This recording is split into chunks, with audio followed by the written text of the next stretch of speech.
સોમનાથ મહાદેવ ભોલિયા, સોમનાથ મહાદેવ ભોલિયા, કરું તમારી સેવ, જટામાં વહે માત ગંગેવ, પતિતને પાવન કરતી, પાર્વતી ના પતિ ખોડલે રમે, ગુણ નો પતિ જાપનિત જપે, જતી ને સતી આરતી રોજ ઉતરતી, હર હર હર મહાદેવ ભોલિયા, હર હર હર મહાદેવ।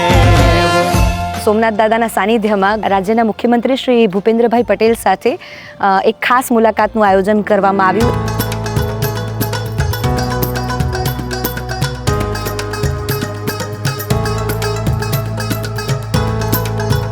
ચીફ મિનિસ્ટર સરે અમને બધાને અહીંયા એઝ સોશિયલ મીડિયા ચેમ્પિયન્સ બોલાવ્યા અને બહુ સરસ મુદ્દો એમણે રાખ્યો કે let's walk in harmony, let's talk in harmony.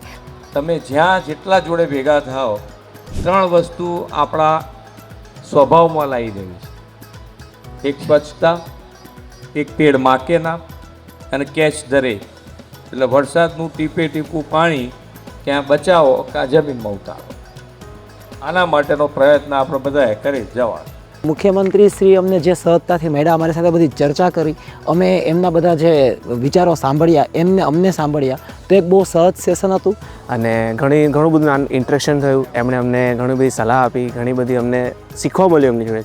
Technology અને ટેકનોલોજીનો ઉપયોગ જે પ્રમાણે થઈ રહ્યો છે એ પ્રમાણે બંને બાજુ છે, ટેકનોલોજીથી ફાયદો બી છે તો ગેરફાયદો બી છે, પણ અત્યારે ગેરફાયદો વધારે ના થઈ જાય એના માટે આપણે બધાએ જાગૃત રહેવું પડે, જાગૃતિ લાવવાનું કામ આપણે બધાનું છે। એ તો ખરેખર જીવનની એક અદ્ભુત ક્ષણ કહી શકાય। એમની સાથે ચર્ચાઓ કરી, ઘણા બધા મુદ્દાઓ ઉપર ઘણા બધા મુદ્દાઓ એમને પણ દોર્યા। જે વિકસિત ભારત અને વિકસિત ગુજરાતનું જે વિઝન અમારી સમક્ષ મૂક્યું છે, મારો એ પ્રયત્ન હંમેશા રહેશે કે હું આ ગુજરાતની વાત, આપણા વિકાસની વાત જે છે એ મેક્સિમમ લોકો સુધી મારા વિડીયો મારફતે હું પહોંચાડું। છોકરીઓને મળ્યો જ્ઞાનદાસ સ્કૂલમાં, ત્યારે ખબર પડી કે આયુષ્માન યોજના કેટલી અગત્યની છે, નમો લક્ષ્મી નમો સરસ્વતી યોજના કેટલી અગત્યની છે। અહીં આવતા ઘણું બધું મેં જોયું જે ડેવલપમેન્ટ છે, કે લોકોને અહીંયા પહોંચવા માટે સરળતા છે। જ્યારે સીએમ સાહેબને અમને મળ્યા ત્યારે એવું લાગ્યું કે ઘરના કોઈ વડીલે અમને આશીર્વાદ આપ્યા હોય। આજે આપણને એમ થાય કે વડાપ્રધાન શ્રી થઈને સ્વચ્છતા પાછળ હજુ આજે પણ આપણને ટકોર કરી શકે। જો આટલું બધું કામ હોવા છતાં જો એ આટલું ધ્યાન આપી શકતા હોય તો મારે તો આનાથી વધારે ધ્યાન આપી શકાય એવું જ છે। સૌપ્રથમ તો હું પોતાને ભાગ્યશાળી માનીશ કે આ અવસર અમે માણી શક્યા। અમારી સાથે નાનકડી વાત કરી, અમારા સોશિયલ મીડિયા પ્રત્યેના ડાઉટ્સ ક્લિયર કર્યા અને બહુ જ બધું મોટિવેટ કર્યું।